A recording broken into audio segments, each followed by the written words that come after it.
ایک ایسی داستان جو روح کو ہلا دیتی ہے۔ تاریخ انسانیت میں کچھ نام ایسے ہیں جنہیں سنتے ہی دل کانپ اٹھتا ہے۔ یہ نام ان لوگوں کے ہیں جنہوں نے اللہ کی نعمتوں کو گھمنڈ میں بدل دیا اور خود کو رب سمجھنے لگے۔ ایسا ہی ایک نام ہے نمرود۔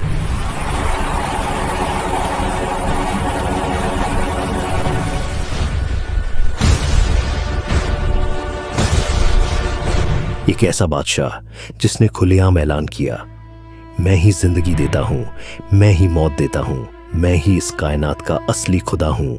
یہ وہی بد نصیب راجا تھا جس نے اللہ تعالیٰ کو چنوتی دی، آسمان تک پہنچنے کے لیے مینار بنوایا اور خدا کی طرف تیر چلائے۔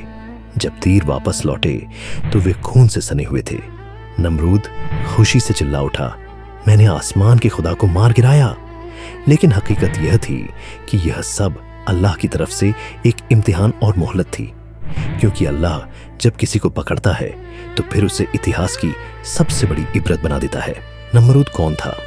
ہزاروں سال پہلے میسوپوٹامیہ کی سرزمین پر ایک طاقتور بادشاہ کا ادے ہوا۔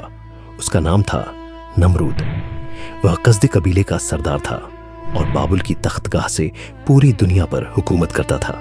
شروعات میں لوگ اسے انصاف پسند اور سمجھدار شاسک مانتے تھے۔ اس کے دور میں کھیتی، عمارتیں، قانون اور فوج سب مضبوط تھے۔ لیکن جیسے جیسے اس کی طاقت بڑھی، ویسے ویسے اس کے دل میں تکبر گھر کرتا چلا گیا۔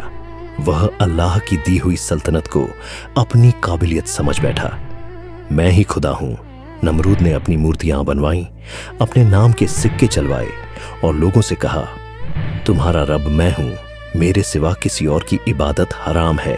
اس دور میں لوگ ستاروں، گرہوں، سورج اور چاند کو پوجتے تھے، بتوں کو کھانا کھلاتے، ان سے معافی مانگتے اور اپنی قسمت ان کے حوالے کر دیتے۔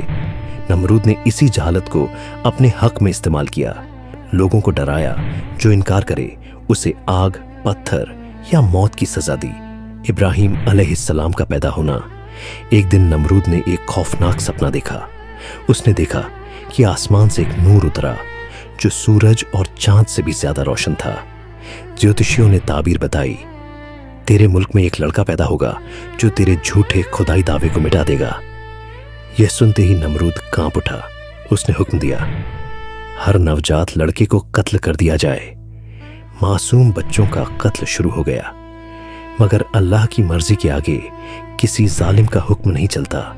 حضرت ابراہیم علیہ السلام ایک گوفا میں چھپا دیے گئے۔ فرشتوں نے ان کی حفاظت کی۔ حق کی آواز۔